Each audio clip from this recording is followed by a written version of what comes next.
Thank you for having me. I'm super excited to be here with you this morning, and I'm super charged with IB Quick power words. She said, "We are the future." If we are the future, do we need to innovate anymore? And she also says that the key to the change is in our hands.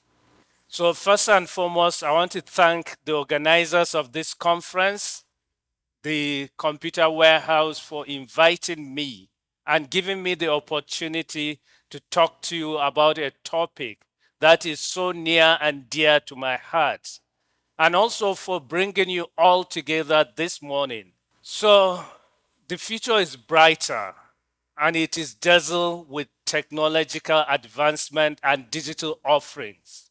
And we live in a very exciting time of technological development where futuristic dreams of yesterdays are becoming reality in product and services around us.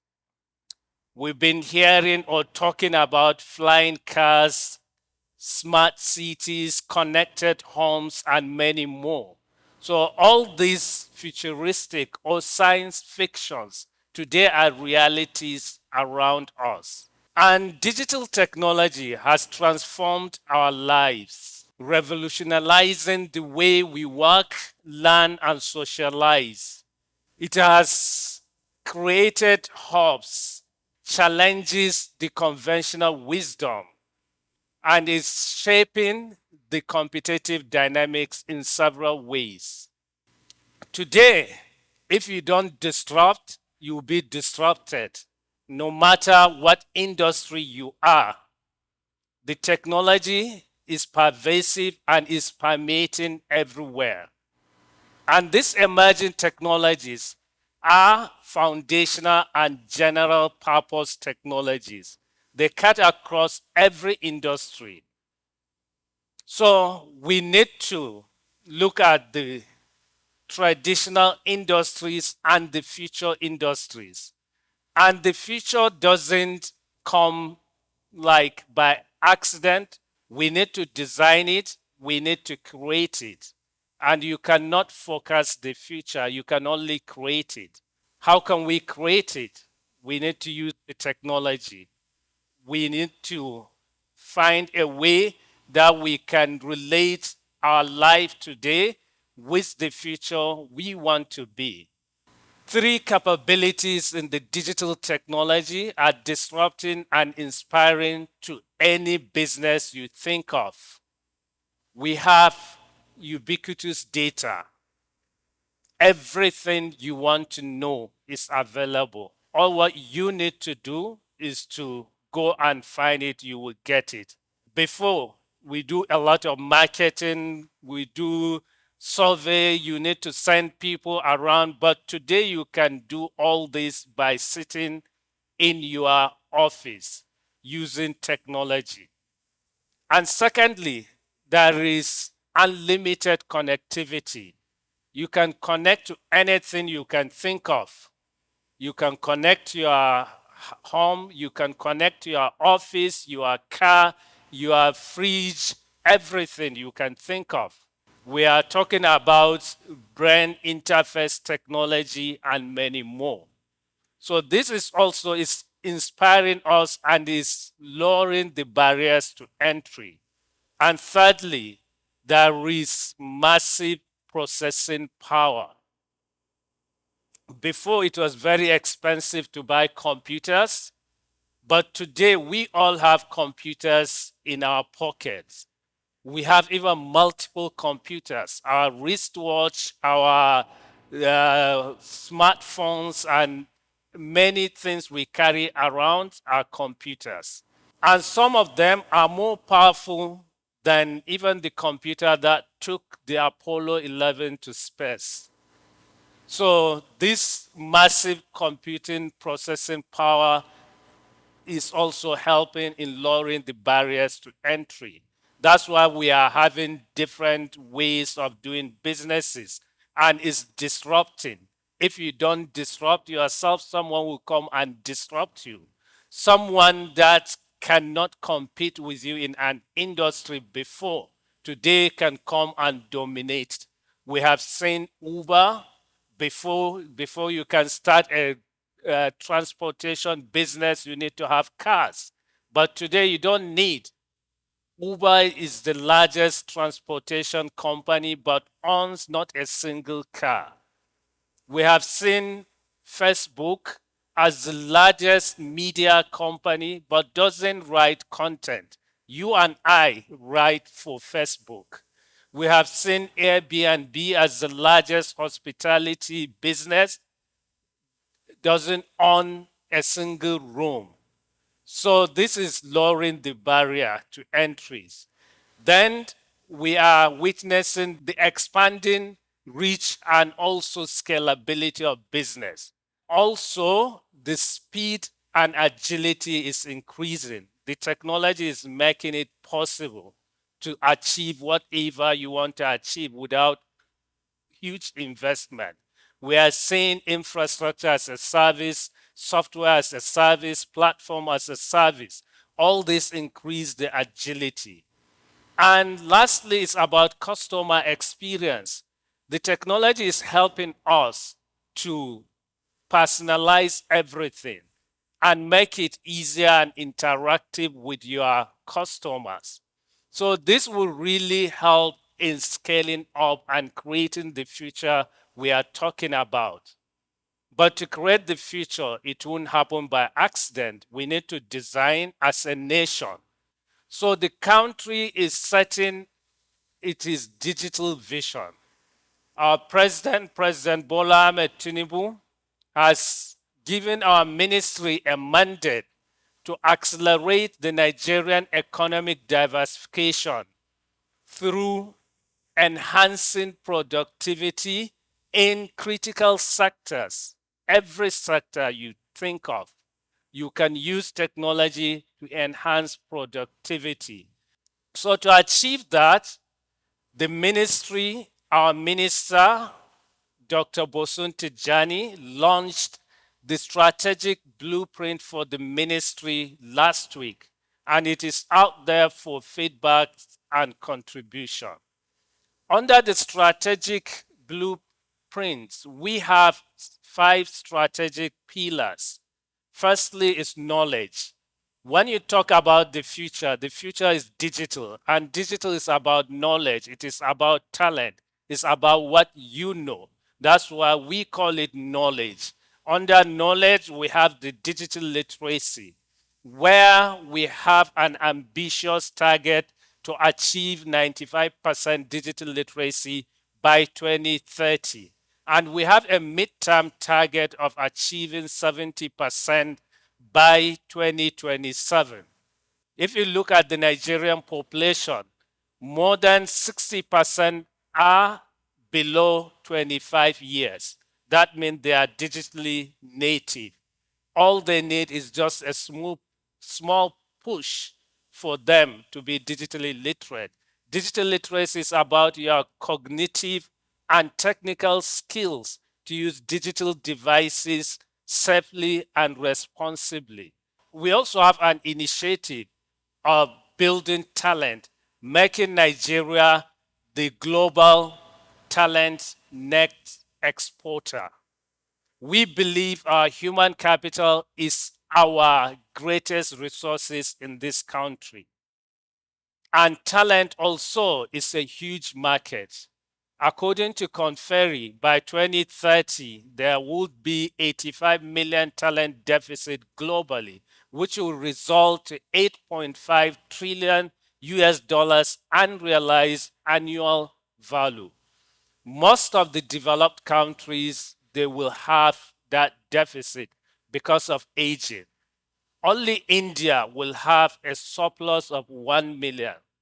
But Africa was not considered in that report. And we believe Nigeria and Africa, we have the potential to bridge that global talent deficit and tap into that unrealized annual value. So to achieve that, we have set a target of training 3 million Nigerians in the next 4 years. So we are looking at how we can train people, create jobs for themselves, and also come up with policies that can ignite activities in many sectors. For example, Nigeria, we have a big and vibrant fintech industry. But that also didn't happen by accident. It was by design, by government policy. When central bank issued a cashless policy that pushed banks to computerize, to digitize and digitalize their services, that what ignited activities in the banking industry. And that what opened an opportunity for fintech to fill some gaps created by that policy because there were after the policy implementation there were gaps around that the banks were not able to fill. So the fintech saw that as an opportunity to create industry and wealth for themselves. So, for example, if government today can issue a policy saying that all government services must be digitized in 2 years, you see a lot of activities spot within the industry and the ecosystem as well. You will see all these young innovators creating services for governments, solving problems, and you can see investment coming into the country as well. So the government is setting the stage for that. We have a policy on digital public infrastructure as well that will help in digitizing all government services and create more opportunities for us to innovate for the future. Under the knowledge pillar also, we want to do more in research. We want to encourage our people to do research in emerging technologies such as artificial intelligence, blockchain, IoT, robotics, and many more, so that Nigeria can be among the top 10 destination for any emerging technology you can talk of. Because all this is about talent. And in Nigeria, naturally, we are talented and we have a very high IQ that we can achieve that. So the second pillar is about policy. How can we create an enabling policies and regulation that will help us to innovate for the future? This kind of conferences will provide a platform that can help us to do that. Because when you meet here, you network. When you network, you will discuss your pain points. And when you have the policy makers around also, that can trigger them or activate the talking and the discussion about what kind of policies do we need in place to help the industry. That can lead to innovation and inspire others as well to do more. So we have about 9 policies we want to focus on, mostly on the emerging technologies and building the digital infrastructure for the future we are talking about. Then the third one is about infrastructure in general. I spoke about the digital public infrastructure. Mostly government invested in road, railways, and airports as a result of second industrial revolution, which was about mass production, and we need to move goods from one place to another. Today we are talking about digital economy, which is about data. Therefore, we need to build and invest in infrastructure that can move data, that can process data, and store data. So the government is so passionate about it. We want to build digital public infrastructure, and we also need the private sector to also be part of it. Then the fourth pillar is about innovation, entrepreneurship, and capital. That's the currency of digital economy, because digital economy is about using technology as an inspiration to come up with innovation. And when you talk about innovation, we see it as a process of moving idea from inception to an impact. An idea is where problem and solution cross. So we have so many problems in Nigeria and Africa that need solutions. And technology can inspire us to solve these problems and help us leapfrog as a country and as a continent. So how can we achieve this? Government is coming up with policies as well, laws, and other initiatives that can promote innovation, entrepreneurship, and attract capital. Today, Nigeria is the destination of almost 30% of all investment in startups coming to Africa. But we want to do more because if you look at it, Africa also is getting less than 0.5% of the global investment. Last year, over 626 billion US dollars was invested in the startup ecosystem, but less than 4 billion came to Africa. So we want to raise that investment, the capital coming to Nigeria and Africa in general. And also we want to encourage you and other rich people in Nigeria to invest in innovation, in startups and technology. Lastly, but not the least, it is about trade. How can we promote trade in talent, trade in made in Nigeria technology, and trade in Nigerian technology services? Technology itself means nothing without making impact. And to make impact with it, you need the talent that will innovate with it. In Nigeria, we have this talent. How can we use it to export it? How can we use it as our greatest resources? India has done that in terms of exporting their talent. If you look at today, in all big techs in the world, if you can look at five C-level executive, in every five, one is an India.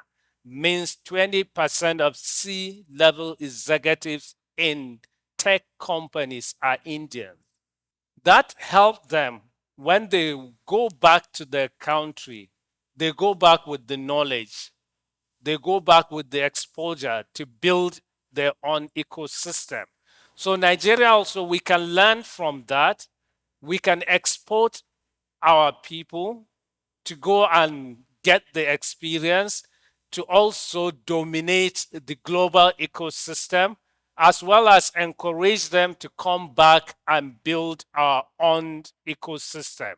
In addition to that, also we can look at how can we promote live in Nigeria and work abroad with the business process outsourcing. That is possible. You can live in Nigeria today and work anywhere. Technology has made that possible, and COVID-19 has accelerated that trajectory. So we are working on how can we make Nigeria the global preferred outsourcing destination. We have the population, we are building the infrastructure, we have the talent. So we just need to harness this, and Nigeria, we can position ourselves to become the global talent factory and also the net exporter of talent. Because to me and for this government, talent is our greatest resources. And with that, we can solve all our problems if we do that. So thank you very much for listening. We are here to innovate for the future.